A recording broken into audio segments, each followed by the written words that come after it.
ஏவுகணை வச்சு அடிச்சாங்கன்னா அந்த பில்டிங்கே அடிஞ்சிடும். கிட்டத்தட்ட 6000 சதுர அடி மொத்த பில்டிங்கு, அந்த கமேனி இருந்த பில்டிங்கு அடியில் அவங்க வச்சிருந்த பேஸ்மெண்ட் இதுக்கு குகை எல்லாத்தையும் அடிச்சாங்க. அந்த மாதிரி கிட்டத்தட்ட 12 ஏவுகணைகள் அங்க தாக்குனாங்க. அவருக்கு அடுத்ததாக இன்னொருத்தரை தேர்ந்தெடுத்தாங்க. அவர் எங்க இருக்காருன்னு பார்த்தாங்க. இதுக்கெல்லாம் காரணம் இஸ்ரேல் அங்க உள்ளுக்குள்ளேயே உளவு வச்சிருக்காங்க. இஸ்ரேலுடைய மொசாத் அமைப்பு உள்ளுக்குள்ளேயே இருந்து, இன்னும் போன முறை ஈரான் தாக்குதல்ல உள்ள இருந்தே ட்ரோன் வந்துச்சு. சோ அதெல்லாம் உடைக்க முடியுமா என்னங்கிறது. ஈரான் கட்டுப்படுத்தப்படும் இன்னும் அடுத்த 2-3 நாள்ல.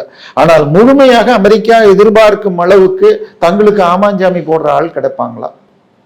ஏன்னா இன்னொன்னு, மக்களில் பெரும்பகுதியினர் கொமைனி போனது நல்லதுன்னு எதிர்பார்த்தாலும் அதை சொல்ற தைரியம் அவங்களுக்கு வருமா? ஏன்னா நீங்க பெண்கள் கிட்டத்தட்ட அதாவது ஈரான் என்பது அடிப்படையில் இஸ்லாமிய நாடாக இருந்தாலும் அவர்கள் இந்திய ரிக்வேத காலத்திற்கு சமமான சௌராஷ்டிர மதத்தை சேர்ந்தவர்கள். பாரசீகம் என்ற பார்சி மதம். அதனால இன்னைக்கும் அந்த தொடர்புகள் இருக்கிறது. நாங்கள் பாரசீகர்கள், நாங்கள் முஸ்லிம் இல்லைன்னு சொல்லுவாங்க சிவிலைசேஷன்லயே.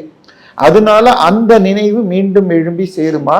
அதை இவங்க விடுவாங்களா? இந்த IRGC என்கிற ஈரானிக் ரெவல்யூஷனரி கார்டும் இந்த சுப்ரீம் லீடர் இவங்க விடுவாங்களா? அந்த அளவுக்கு போரை கொண்டு செல்வதற்கு அமெரிக்கா ரெடியா இருக்குமா?